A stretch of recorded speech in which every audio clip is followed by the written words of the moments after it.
안녕하십니까. 와우 히스토리 GT한 박입니다. 이번 시간에는 신라에 시집온 가야 공주와 아들 도솔지왕 두 번째 이야기를 시작하겠습니다. 앞에서 본 지문을, 반파국의 지문을 다시 한번 살펴보겠습니다. 반파국은 481년 5세기 말에 신라를 도와서 고구려와 대결했습니다. 또 다른 지문은 인해왕의 왕후, 반파국 인해왕의 왕후는 신라 공주입니다. 이렇게 두 가지 지문이 더 있는데요. 반파국의 인해왕은 신라 왕과의 만남을 가졌습니다. 6세기 초에 어풍왕입니다.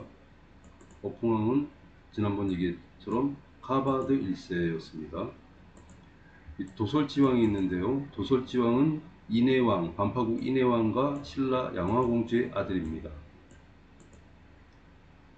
또 다른 지문은 가야가 멸망하자 마지막 왕 도솔지왕은 불교, 즉 자신의 종교에 정진해서 여생을 보냈습니다.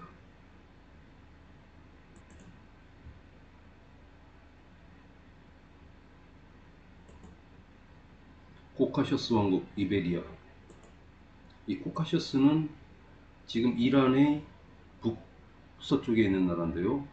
기존의 사산제국과 당연히 국경을 접하고 있었습니다.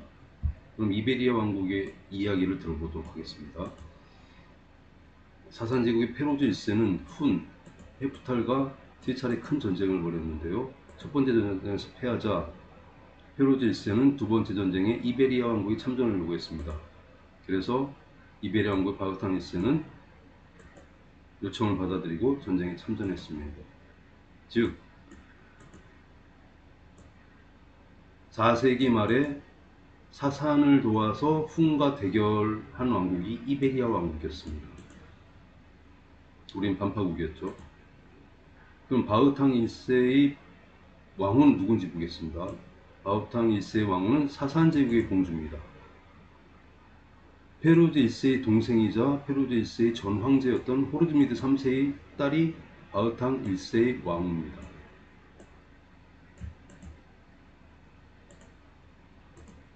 그리고 6세기 초, 그러니까 페루즈 1세가 헤프탈 제국과의 세 번째 전쟁에서 전사했는데요. 그 동생 발라시가 처음에 등극했다가 페루즈 1세의 아들인 카바드 1세가 헤프탈의 군대를 이끌고 와서 자신이 왕권을 차지했습니다. 근데 이 아들 카바드 1세는 바흐탕 1세를 만났습니다. 6세기 초에. 그런데 이번에는 비잔틴 제국과의 전쟁에 합류할 것을 요구했는데요. 바흐탕 1세는 얼마 전에 이 독립을 하려고 했거든요. 이베리아 왕국이. 독립을 하려고 했는데 사산 제국이 무자비하게 진압을 말았습니다.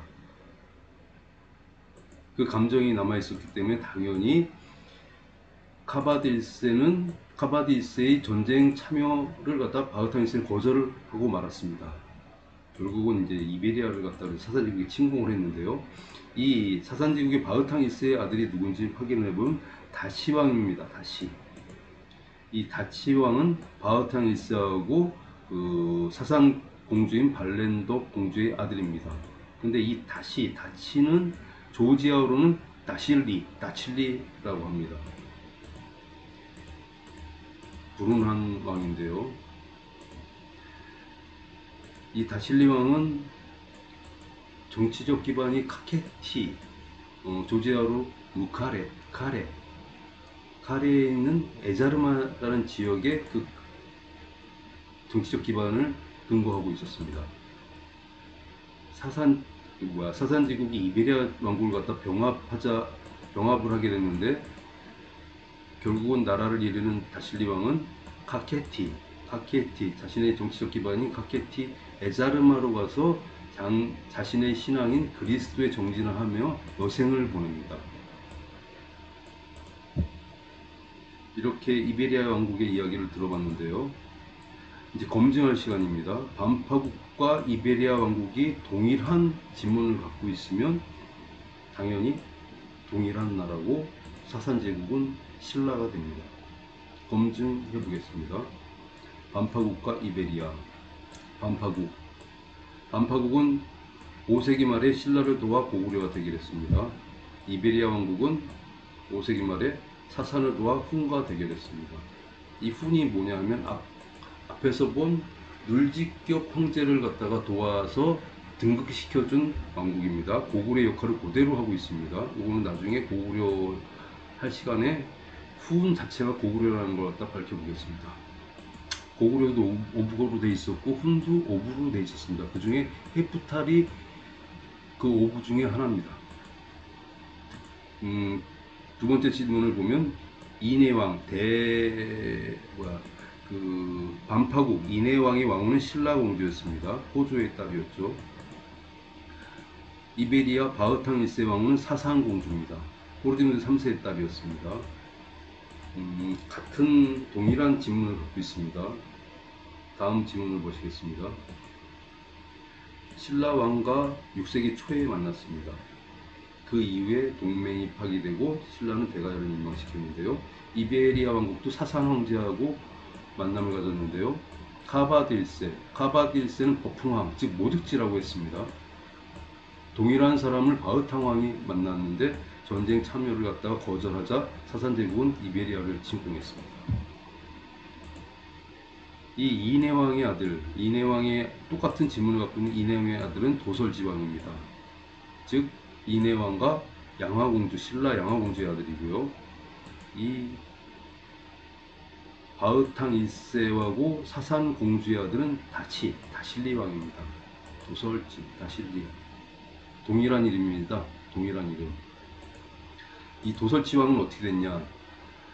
불교, 즉 자신의 종교에 정진하면서 여생을 보냈습니다.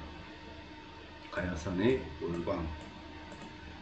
다실리왕은 카케티, 즉 카레에 있는 에짤.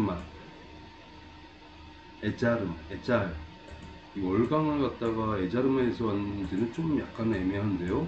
근데 무슨 일을 했냐? 이 지역에 가서 자신의 종교인 그리스도에 정진하고 여생을 보냅니다. 다 모든 지문이 일치하고 이름도 정확하게 일치하면서 반파국이 이베리아 왕국이라는 게 증명이 된 것입니다. 이브리지가, 이내왕은 일명 이브리지가라 한다 라고 하는데, 이 이브리지가의 뜻을 이번 시간에 밝혀보겠습니다. 가야 이내왕은 일명 이브리지가라 한다. 근데 이베리아 왕국의 이름이 있는데요. 그 바흐탕 1세의 왕국이 이베리아 왕국인데 지금 조지아국의 고대 왕국이죠.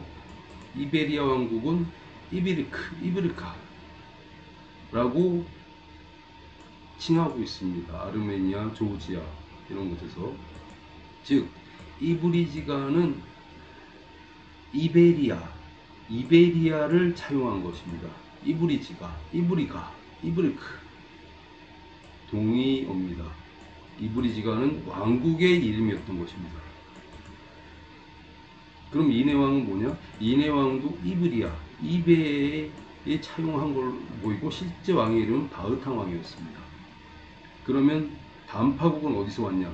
이베리아 이 왕국의 고대 왕국의 이름이 있는데요. 그 이름은 하나바니즈드, 이걸 갖다 두 글자로 반바 왕국의 차용어였던 것입니다. 이렇게 되면 반파국은 이베리아 왕국이 됩니다. 또한 반파국이 이베리아 왕국이 되면 당연히 사산제국이 신라가 됩니다. 재차 검증이 완료된 것입니다. 신라의 시집은 가야공주와 아들 도설지왕 2편을 마치도록 하겠습니다. 감사합니다.